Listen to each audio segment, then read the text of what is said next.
하나님께서 주시는 말씀 우리 사무엘상 14장 1절에서 23절까지 말씀입니다. 사무엘상 14장 1절에서 23절인데요.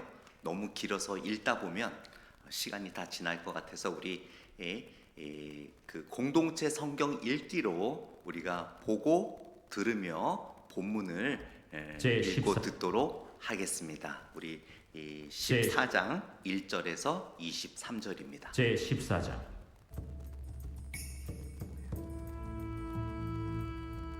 하루는 사울의 아들 요나단이 자기의 무기를 든 소년에게 이르되 우리가 건너편 블레셋 사람들의 부대로 건너가자 하고 그의 아버지에게는 아뢰지 아니하였더라.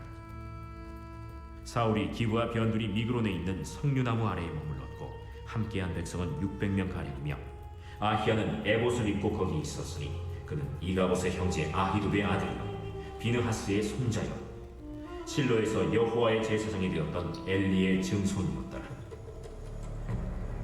백성은 요나단이 간 줄을 알지 못하니라. 요나단이 블레셋 사람들에게로 건너가려 하는 어귀 사이 이쪽에는 험한 바위가 있고 저쪽에도 험한 바위가 있는데 하나의 이름은 보세스요 하나의 이름은 세네라. 한 바위는 북쪽에서 믹마스 앞에 일어섰고 하나는 남쪽에서 게바 앞에 일어섰더라. 요나단이 자기의 무기를 든 소년에게 이르되 우리가 이 할례받지 않은 자들에게로 건너가자 여호와께서 우리를 위하여 일하실까 하노라. 여호와의 구원은 사람이 많고 적음에 달리지 아니하였느니라. 무기를 든 자가 그에게 이르되 당신의 마음에 있는 대로 다 행하여 앞서 가소서. 내가 당신과 마음을 같이하여 따르리이다. 요나단이 이르되 보라, 우리가 그 사람들에게로 건너가서 그들에게 보이리니 그들이 만일 우리에게 이르기를 우리가 너희에게로 가기를 기다리라 하면 우리는 우리가 있는 곳에 가만히 있어서 그들에게로 올라가지 말 것이요 그들이 만일 말하기를 우리에게로 올라오라 하면 우리가 올라갈 것은 여호와께서 그들을 우리 손에 넘기셨음이니 이것이 우리에게 표징이 되리라 하고 둘이 다 블레셋 사람들에게 보이매 블레셋 사람이 이르되 보라, 히브리 사람이 그들이 숨었던 구멍에서 나온다 하고 그 부대 사람들이 요나단과 그의 무기를 든 자에게 이르되 우리에게로 올라오라. 너희에게 보여줄 것이 있느니라. 요나단이 자기의 무기를 든 자에게 이르되 나를 따라 올라오라. 여호와께서 그들을 이스라엘의 손에 넘기셨느니라. 요나단이 손발로 기어 올라갔고 그 무기를 든 자도 따랐더라. 블레셋 사람들이 요나단 앞에서 엎드러지매 무기를 든 자가 따라가며 죽였으니 요나단과 그 무기를 든 자가 반나절 가리 땅 안에서 처음으로 쳐 죽인 자가 20명 가량이라. 들에 있는 진영과 모든 백성들이 공포에 떨었고 부대와 노략군들도 떨었으며 땅도 진동하였으니 이는 큰 떨림이었더라.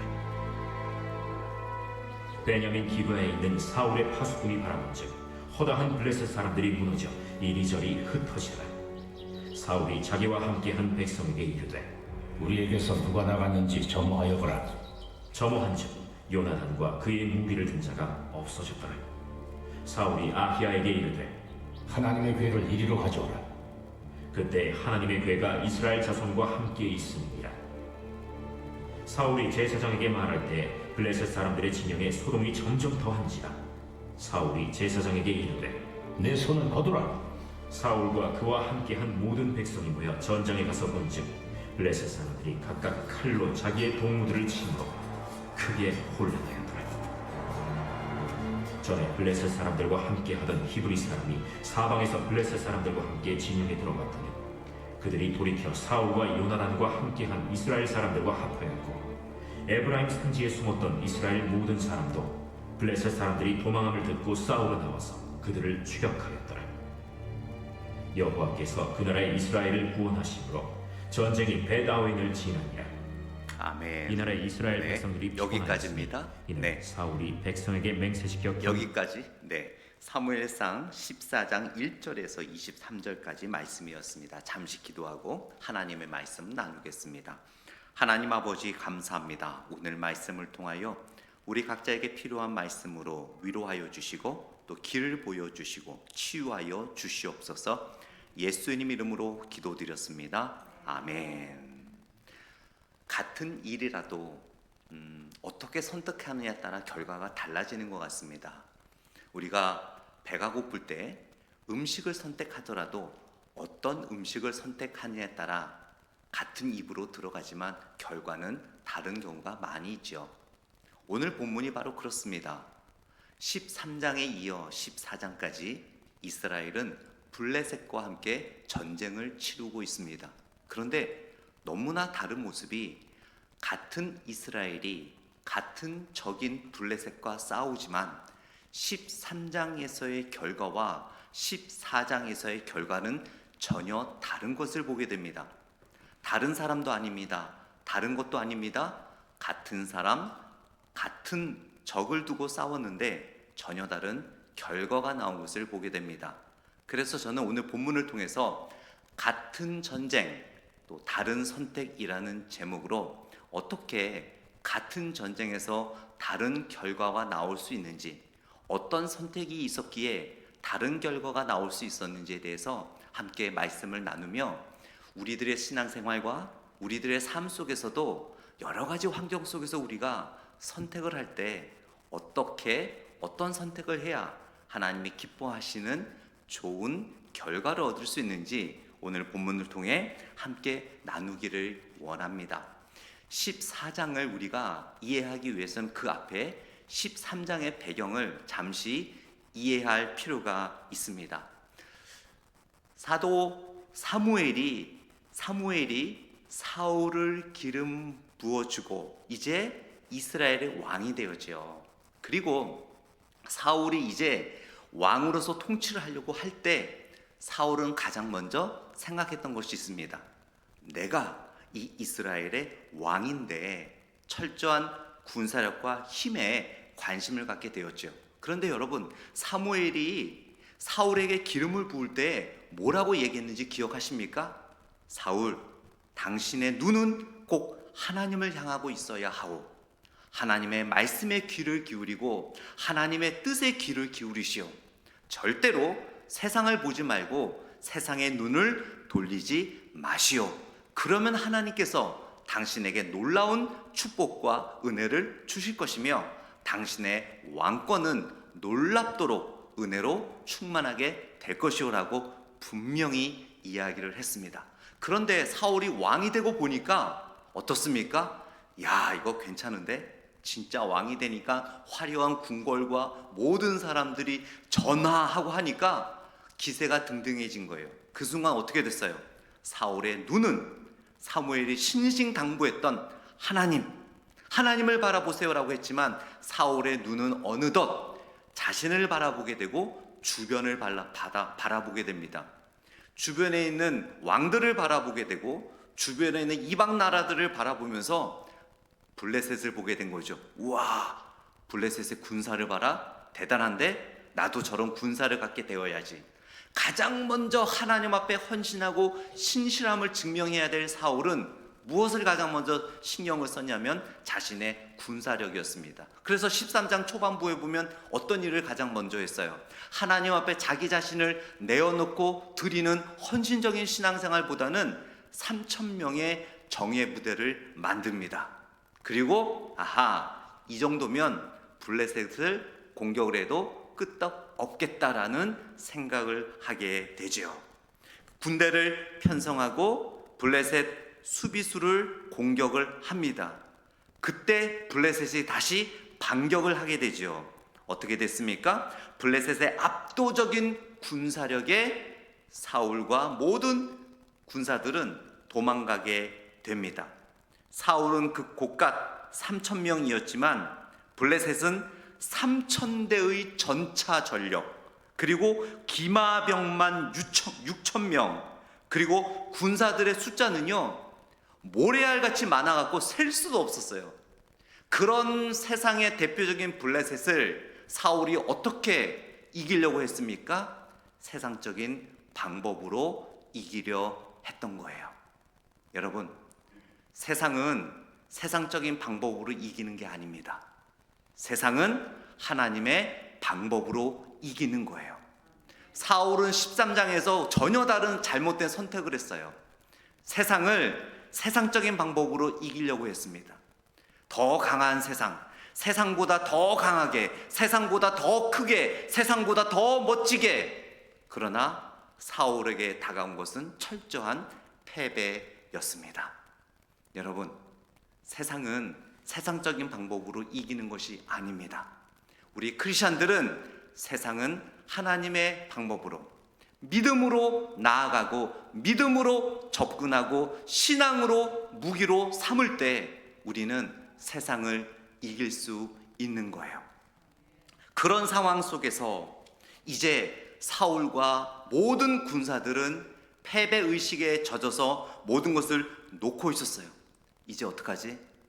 사울이 믿었던 것은 그 군사력, 세상을 세상적인 방법으로 치려했지만 안 되니까 어떻게 합니까? 자포자기하게 되죠. 그 순간 이어지는 말씀이 바로 우리가 읽었던 14장 1절 말씀이에요. 14장 1절 말씀 한번 보겠습니다. 하루는 사울의 아들 요나단이 자기의 무기를 든 소년에게 이르되 우리가 건너편 블레셋 사람들의 부대로 건너가자 하고 그의 아버지에게는 아뢰지 아니하였더라라고 이야기하죠. 그 앞에 본문에 우리가 읽진 않았지만 마지막 13장 23절을 보게 되면 블레셋 사람들의 부대가 나와서 믹마스 어귀에 이르렀더라. 이게 굉장히 중요한 부분이에요. 믹마스 어귀에 이르렀다라는 것은 그 이스라엘의 턱밑까지 왔다라는 거예요. 턱밑까지. 이제 이 13장 23절만 보게 되면 이스라엘은 끝! 아무런 비전이 없어요. 이제는 끝난 거예요. 이제는 블레셋이 이스라엘의 턱밑까지 왔기 때문에 이제는 이길 수도 없어요. 13장에 보게 되면 모든 군사들이 무기도 없었죠. 철 무기가 어디 있습니까? 그냥 농기구 갖고 싸우다가 다 버리고 다 도망갔어요. 그런 상황에서 턱밑까지 온 상황, 23절만 보게 되면 이스라엘은 끝입니다. 그런데 여기서 반전이 일어나는 거예요. 14장 1절에 하루는, 이게 굉장히 중요한 거예요. 그냥 우리에게는 하루지만 이 하루는 하나님이 선택하신 날, 하나님이 계획하신 날, 하나님이 사람을 세우신 날, 하나님의 뜻을 이루시는 날, 하나님이 계획을 놀랍도록 세워주신 날. 여러분, 우리가 어떤 패배를 경험하더라도 여러분에게는 그날이 있음을 기억하시기 바랍니다. 우리가 하나님을 믿고 하나님을 신뢰한다면 세상이 여러분들을 어떠한 방법으로 괴롭히든, 여러분이 어떤 실패를 경험하든, 여러분이 어떤 어려움이 있든 바로 원데이, 그날이 있음을 기억하시기 바랍니다. 사울이 그날을 알았을까요? 누가 그날을 알았을까요? 그날을 전혀 예상할 수 없는 상황이었기 때문에 모든 걸 버리고 다 도망가 버렸잖아요. 그리고 사울은 이제 우리가 2절과 3절에 보게 되면 그저 나무 밑에서 이제 어떡하나 자포자기한 상황이었어요. 그러나 14장의 주인공인 요나단이 등장합니다. 사울의 아들. 그 요나단은 그날을 알고 있었죠. 상황이 아무리 이렇더라도 하나님은 그날을 두고 계신다. 하나님은 반드시 우리를 세워주실 그날을 계획하고 계실 것이다. 여러분, 아무리 우리 앞에 패배가 만연하고 길이 안 보이더라도 그날을 기억하십시오. 반드시 하나님은 여러분에게 그날을 두셨음을 붙잡으시기 바랍니다. 그 날에 요나단이 자기의 무기를 든 소년에게 말합니다. 여기서 무기를 든 소년이라는 것은 말이 소년인지 훈련받은 아주 보디가드라고 할 수 있어요. 그리고 이렇게 왕이나 왕자들, 아주 높으신 사람들 옆에는 이렇게 무기 든 자들이 함께 다니는데, 무기만 들고 다니는 것이 아니라 그 무기를 잘 사용할 수 있도록 훈련받은 사람이에요. 그래서 오늘 본문에 보게 되면 이 요나단과 무기를 든 이 부하 장수가 함께 가 블레셋을 치게 되지요. 그런데 여러분, 놀라운 일이 있습니다. 몇 사람이었습니까? 두 사람. 요나단과 무기를 든 사람. 이 요나단과 무기를 든 사람이 계획을 세웁니다. 야, 왕자님 무슨 계획이 있으십니까? 나만 따라와. 여호와 하나님께서 블레셋을 우리에게 주신다. 우리는 그것만 믿으면 돼. 그러면 한 수백 명 데리고 갈까요? 아니야, 필요 없어. 우리의 무기는 믿음이야. 그래서 결국 우리는 본문을 읽었기 때문에 결론을 알잖아요. 단 2명인 하나님께서는 요나단과 요나단의 무기든 자들을 통하여 앞에 준비되었던 3,000대의 전차와 기마병 6,000명과 모래알 수보다도 많은 그 군사들을 단 2명으로 승리케 하시는 하나님의 능력을 우리는 보게 됩니다. 자, 그런데 여러분 15절 말씀을 보세요. 15절 말씀을 보게 되면 함께 같이 읽어볼까요? 15절 시작. 들에 있는 진영과 모든 백성들이 공포에 떨었고 부대와 노략군들도 떨었으며 땅도 진동하였으니 이는 큰 떨림이었더라. 여러분, 어떻게 이 2명이 3,000명 3,000대의 전차와 기마병 6,000명과 모래알보다도 많은 군사를 이길 수 있었을까요? 바로 하나님이 하셨습니다. 이 요나단이 특별한 전술도 있는 게 아니에요. 너무너무 우스운 전술이에요. 그 자기 부하하고 어떤 전술이었는 줄 아세요? 야, 우리가 바위 밑에, 절벽에 있는 바위 밑에 숨어 있다가 블레셋이 저 위쪽에 있지 않냐? 그들이 내려온다 싶으면은 도망가야 돼. 근데 우리 보러 올라오라라고 하면 하나님께서 우리에게 전쟁을 승리케 하신다는 약속이니까 그때 우리는 하나님을 믿고 올라가면 돼. 여러분, 우리 남자분들은 군대 갔다 왔잖아요. 군대 가면 그 각계 전투를 하는데요. 각계 전투 맨 마지막 부분이 뭐냐면 고지를 점령하는 거예요. 온갖 기구 쏘고 뭐 뒹굴고 하다가 이제 마지막 이제 고지 점령이 있습니다. 고지 점령은 산을 이렇게 만들어 놨어요. 거기를 총을 들고 정말 단내나고 힘도 없는데 마지막 고지 점령을 위해 뛰어 올라가야 돼요. 이 고지 점령이 어려운 이유가 고지를 이미 점령하고 있는 적은 위에서 아래로 전투를 하기 때문에 굉장히 쉽습니다. 그러나 그 고지를 점령하려고 올라가는 사람들은요, 너무너무 힘들어요. 그런데 이 요나단의 작전이 뭐예요? 자신들이 위에 있고 적들이 아래에 있는 경우가 아니에요. 완전히 승리할 수 없는 방법이에요. 적들은 위에 있는데 자기들 보러 올라오라고 할 때 그때가 진짜 승리할 때라는 거예요. 왜 블레셋 군사가 오늘 본문에 보면 요나단과 그 무기 든 자를 올라오라고 한 줄 아세요? 그게 그들이 이길 수 있는 방법이니까. 그들이 내려가면 덫에 걸릴 수도 있기 때문에 그들은 위에서 아래로 쳐다보면서 가만히 있고 너희들이 올라오면서 체력을 다 빼는 작전이거든요. 그런데 그 작전을 통해서 하나님께서는 요나단과 이스라엘에게 승리를 주셨습니다. 자, 어떻게 승리를 줬습니까?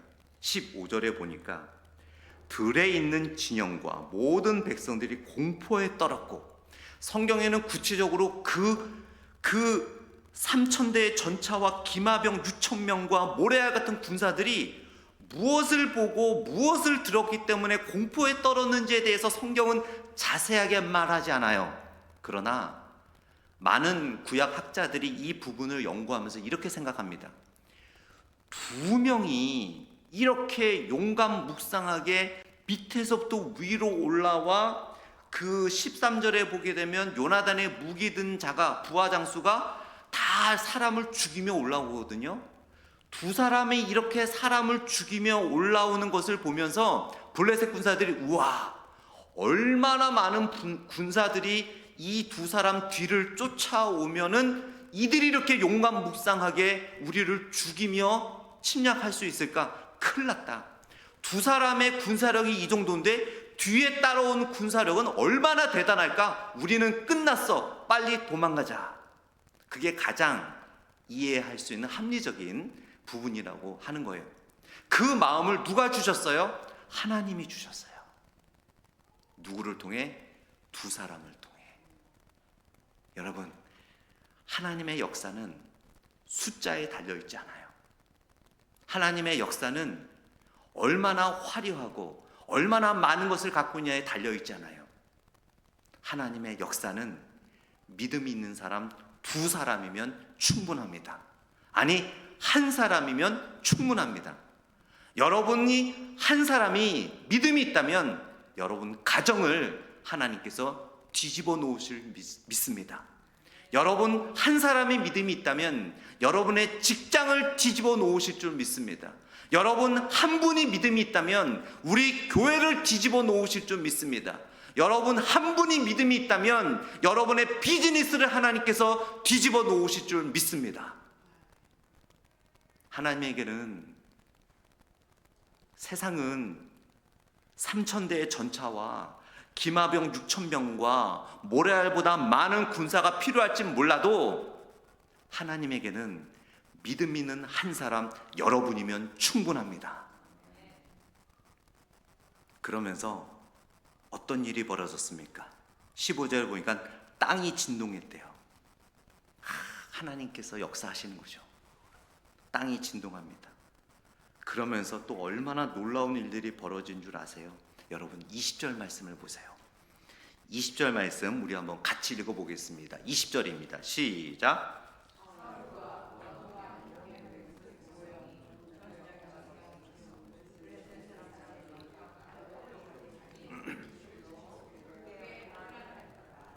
와, 블레셋 사람들이 자기들끼리 싸우게 된 거예요. 왜 자기들끼리 싸우게 되냐면요, 이 당시에 블레셋 군사를 징집을 했는데 그냥 오리지널 블레셋 사람들만 징집한 것이 아니라 원래 이스라엘 백성이었던 히브리 민족이었던 사람들도 블레셋에 가서 군인의 역할을 하고 있었거든요. 이스라엘 민족이었지만 신앙을 버리고 하나님을 버리고 블레셋에 그 우상을 섬기는 그 이방 나라의 사람들 밑에 있던 사람들이 믿음 있는 두 사람을 통해 자신들의 정체성을 회복한 거예요. 아, 그렇지. 우리가 블레셋이 아니지. 돈이 필요하고 먹을 게 필요하고 권력이 필요하고 세상 것이 필요해서 우리가 잠시 이스라엘 백성 히브리 민족임을 버리고 이 이방 나라에 와서 고개 조아리며 먹을 거 받으며 돈 받으며 살았지만, 그렇지, 우리의 정체성은 이게 아니지. 하나님께서 믿음 있는 두 사람을 통하여 믿음을 버리고 정체성을 버렸던 사람들을 뒤집어 놓으신 거예요. 그리고 또한 어떻게 됩니까? 그 20절 말씀과 함께 뒤에 보면 22절 말씀 한번 같이 읽습니다. 22절 시작. 에브라임 산지에 숨었던 이스라엘 모든 사람도 블레셋 사람들이 도망함을 듣고 싸우러 나와서 그들을 추격하였더라. 처음에 패배하고 3,000대의 전차와 기마병 6,000명과 모래알보다 많은 블레셋 군사들을 보고 야, 이거는 하나님도 못해, 절대 이길 수 없어라고 도망갔던 그 사람들이 이 두 사람의 영웅적인 소식과 하나님이 함께 하심을 듣고 다시 돌아온 거예요. 이래선 안 되지. 우리가 하나님의 백성인데. 믿음을 버렸던 사람들이 이 두 사람의 신앙을 통하여 돌아와서 다시 칼은 없었죠. 그 몽댕이와 농기구를 붙잡고 다시 싸웁니다. 여러분 한 사람이 지금 믿음을 버리고 방황하는 자들을 돌이킬 수 있는 거예요. 여러분 한 사람이 하나님의 백성이었고 교회를 다니다가 어떠한 시험을 통하여 방황하는 자들을 여러분의 믿음을 통하여 돌이킬 수 있는 거예요. 하나님의 역사는 수백 명, 수십 명, 수천 명을 통하여 이루어지는 것이 아니라 믿음 있는 한 사람을 통하여 역사가 됨을 우리는 볼 수 있습니다. 그러면서 사울은 어떻게 했습니까? 여러분 3절 말씀 한번 볼까요? 사울이 얼마나 잘못된 선택을 하고 있었는지 3절을 보게 되면 3절 한번 같이 읽습니다. 시작. 아히야는 에봇을 입고 거기 있었으니 그가 이가봇의 형제 아히두베 아들이요 비느하스의 손자요 실로에서 여호와의 제사장이 되었던 엘리의 증손이었더라. 백성은 요나단이 간 줄을 알지 못하니라. 그 13장에 보게 되면 사울이 큰 실수를 하죠. 블레셋 앞에서 기가 죽고 도저히 이길 수 없으니까 사무엘을 불러다가 제사를 드려서 하나님께 은혜를 받고자 했습니다. 그때 사무엘이 7일만 기다리라고 했어요. 하루 이틀 3일 쭉 지나고 마지막 7일째 되는 날, 아직 7일이 끝나지 않았어요. 사무엘이 7일째 되는 날 오려고 했습니다.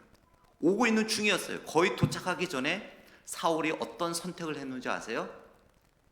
사무엘을 기다리지 않고 자기 자신이 제사장의 역할을 그냥 급한 나머지 감당하게 돼요. 그때 사무엘이 와서 그거를 보고 그때 이야기를 합니다. 도저히 안 되겠습니다. 사울 왕이여, 하나님은 이제부터 당신이 하나님의 왕이 아니라 이미 하나님께서 마음에 합한 자를 왕으로 세우셨습니다. 바로 그때 사울의 영적인 임기는 그것으로 끝나버립니다. 사울의 모습은 늘 종교적이었어요. 그는 늘 법궤, 늘 제사장, 늘 예배 이렇게 외쳤지만 하나님께서 그의 예배, 그의 그런 종교의식을 받으시지 않은 이유가 있었습니다. 다 형식이었어요. 사울이 그리고 떠납니다. 그러나 사울에게는 늘 어떤 마음이 있었어요? 종교적인 의식. 사울이 없으니까 이 블레셋하고 싸워서 이기려면 제사장은 있어야 되거든요. 하나님의 뜻은 필요하거든요. 그러니까 어떻게 했어요? 3절을 보게 되면 아히야라는 제사장을 데리고 옵니다. 여러분 이걸 보면 우리가 야 사울 대단한데 끝까지 신앙을 지키네? 아닙니다. 신앙을 지키려면 회개하고 사무엘을 데려왔어야 돼요. 사무엘을 기다려야죠. 그런데 이 아히야는 누군지 아세요? 아히야는 에봇을 입고 거기 있었으니 그는 이가봇의 형제. 쭉 지나고 엘리의 가족이죠. 엘리의 후손. 엘리가 누구예요? 하나님께서 사무엘상 4장에 보면 이미 엘리 가문의 제사장의 역할은 끝났다고 하나님이 선언하셨어요. 엘리의 가문은 더 이상 제사장의 역할을 못합니다. 그런데 왜 제사장이 있느냐? 돈 벌려고. 가짜 사역인 거죠. 가짜 사역.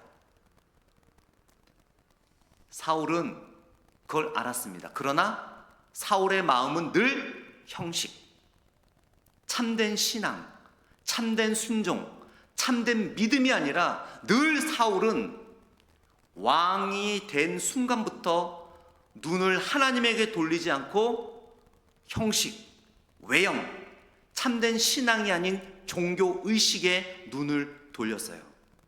그래서 13장에서도 사무엘이 오기 전에 자기가 그냥 한 거예요. 절대로 해서는 안 되는 일을 한 겁니다. 왜냐하면 신앙이 없이 그냥 제사만 드리면 되는 줄 알았기 때문에. 아히야를 옆에 둔 이유도 있어요. 가짜 제사장임을 알면서도 있기만 하면 되는 줄 알았어요. 제사장이라는 타이틀만 있으면 되는 줄 알았어요. 그것이 참된지 하나님이 기뻐하시는지 기뻐 안 하시는지 그것이 중요한 게 아니라 그냥 타이틀만 있으면 되는 줄 알았어요. 그냥 종교적 의식만 있으면 되는 줄 알았어요. 그것이 사울의 선택이었습니다. 그러나 요나단은 신앙을 선택한 거예요. 참된 믿음을 선택한 거예요. 그러면서 3절에 이 제사장이 얼마나 거짓된 제사장이고 하나님이 원하시지 않는 제사장임을 그 이후에 이야기하잖아요.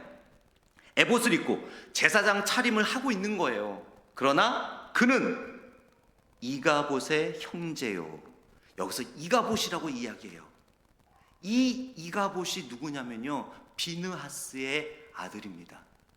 비느하스의 부인이 이 이가봇을 출산할 때 이 남편 비느하스도 죽고 시아버지 엘리도 죽은 상태에다가 하나님의 법궤까지 빼앗긴 상태에서 이 이가봇이란 아들을 출생하면서 그 엄마가 죽어가면서 이가봇하고 이름을 주고 세상을 떠나죠. 이가봇의 뜻이 뭔지 아십니까? 하나님의 영광이 떠났다. 그거를 이 3절에서 이야기하는 거예요. 하나님의 뜻이 없음에도 불구하고, 하나님의 계획이 없음에도 불구하고, 하나님의 섭리가 없음에도 불구하고, 하나님의 영광이 없음에도 불구하고 껍데기 종교 의식을 가지고 하나님께 무엇인가를 받으려고 했던 사울, 하나님은 안 된다라는 거예요. 껍데기 신앙은 저리 가라는 거예요. 껍데기 종교 의식은 저리 가라는 거예요. 그러나 요나단은 어떻게 했습니까? 6절 말씀 한번 볼까요? 6절 말씀 우리 같이 읽어봅니다. 6절 시작. 요나단이 자기의 무기를 든 소년에게 이르되 우리가 이 할례 받지 않은 자들에게로 건너가자. 여호와께서 우리를 위하여 일하실까 하노라. 여호와의 구원은 사람이 많고 적음에 달리지 아니하였노라. 사울의 선택과 전혀 달랐습니다. 사울은 사람이 많고 적음에 매달렸어요. 그러나 요나단의 선택은 그게 아니야. 우리는 참되게 하나님을 믿어야 돼. 참되게 하나님을 신뢰해야 돼. 그러면서 직접 고백하죠. 여기서 여호와께서 우리를 위하여 일하실까 하노라. 이게 굉장히 중요한 히브리어 문장입니다. 여기서 여호와께서 우리를 위하여 일하실까 하노라라는 것은 의심도 아니며 하나님 꼭 우리를 승리하게 해주세요라는 그런 요청도 아니에요. 이 문장, 히브리 문장에 어떤 뉘앙스가 들어있냐면요, 하나님께서 우리를 승리케 해주실 거야. 그러나 그렇게 하지 않다 하더라도 우리는 하나님을 믿어야 돼. 이 뉘앙스가 이 문장 안에 들어있어요. 그 히브리어 문장에 보게 되면 하나님께서 우리를 반드시 승리하게 해주실 거야, 이게 아니에요. 승리하게 해주시되 그렇지 않더라도 우리는 하나님을 믿고 나아가는 거야. 하나님이 이걸 보신 거예요. 지난주에 우리 특세하면서 다니엘의 세 친구 사드락, 메삭, 아벳느고 우리 이야기 나눴죠. 풀무불에 던져질 때 하나님이 구원해 주실 것입니다. 그러나 그리 아니하실지라도 우리는 우리의 신앙을 버릴 수 없습니다. 그 고백이, 뉘앙스가 이 고백이에요. 그래서 하나님은 이 두 사람을 통하여 이스라엘 민족을 구원해 주셨습니다. 말씀을 맺도록 하겠습니다. 여러분, 우리는 다양한 결과를 원하지요. 다양한 상황이 있습니다. 어떤 선택을 하느냐? 그것은 바로 요나단과 같이 참된 믿음의 선택을 우리가 해야 될 줄 믿습니다. 사실 제가 오늘 말씀을 준비하며 한 가지 용기를 얻은 게 있어요. 작년부터 우리가 선교를 준비하지 않았습니까? 처음에는 막 여러분들이 간다고 해서 한 10명 넘게까지 예상이 됐는데 정말 피치 못할 사정들이 생기는 거예요. 몸이 아프시고 어떤 가정과 여러 형편들이. 그래서 지금은 이제 한 5명, 6명, 많아 7명. 근데 좀 그런 걱정이 되는 거예요. 과연 하나님께서 이 숫자를 가지고 어떤 역사를 하실까? 물론 역사하실 줄 믿지만 과연 성도들이 또 어떻게 생각을 할까? 근데 오늘 말씀을 준비하며 요나단과 그 무기 든 자를 통하여 그 블레셋 군사들을 뒤집어 엎으셨잖아요. 그 안에 있는 믿음을 버렸던 과거의 히브리 민족이었던 사람들의 정체성을 깨닫게 하고 도망갔던 자들을 다시 돌아오게 하며 우리가 두 사람보다는 많지 않은가? 두 사람보다는 많지 않은가? 두 사람보다 더 큰 역사를 하나님께서 이루시지 않을까? 저는 이미 경험했습니다. 제가 처음에 단기 선교를 갈 때 저까지 세 명이 간 적이 있는데요. 하나님이 놀라운 기적과 은혜를 베푸신 것을 경험을 했습니다. 또한 여러분, 이것은 여러분의 삶에도 적용할 수 있는 거예요. 하나님을 신뢰하고 하나님을 믿을 때 두 사람을 통하여 3,000대의 전차와 6,000명의 기마병과 모래알 같은 군사를 완전히 뒤집어 놓듯이 하나님을 신뢰하는 선택을 끝까지 붙잡을 때 하나님께서 여러분 자녀들의 마음을 뒤집어 놓으실 줄 믿습니다. 여러분의 건강을 뒤집어 놓으실 줄 믿습니다. 여러분의 직장과 여러분의 학업과 여러분의 비즈니스와 앞에 막혀있는 길들을 하나님께서 뒤집어 놓으실 줄 믿습니다. 요나단을 기억하십시오. 기도하겠습니다. 하나님 아버지, 사울은 세상을 바라봤습니다.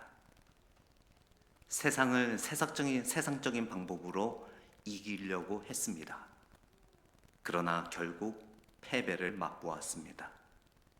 우리가 신앙생활을 하는 가운데 세상적인 방법과 세상적인 상식으로 하나님의 뜻을 이루고 하나님의 일을 하려고 하진 않습니까? 아버지 하나님, 사울과 같은 종교적인 형식에 매여 있지 않게 하시고 그런 종교적 형식과 함께 참된 요나단의 신앙을 통하여 하나님의 놀라운 역사를 경험하는 우리의 삶이 되게 하여 주시옵소서. 두 사람을 통하여 3,000대의 전차와 기마병 6,000명과 너무나 많아 숫자 세기도 어려웠던 모래알 같은 군사들을 뒤집어 놓으신 하나님, 우리 한 사람을 통하여 우리의 가정과 우리의 자녀들의 마음과 우리의 직장과 우리의 사업체와 우리의 학업과 우리의 삶을 하나님의 영광을 위하여 영적으로 뒤집어 놓으실 줄 믿습니다. 감사드리며 예수님 이름으로 기도드렸습니다. 아멘.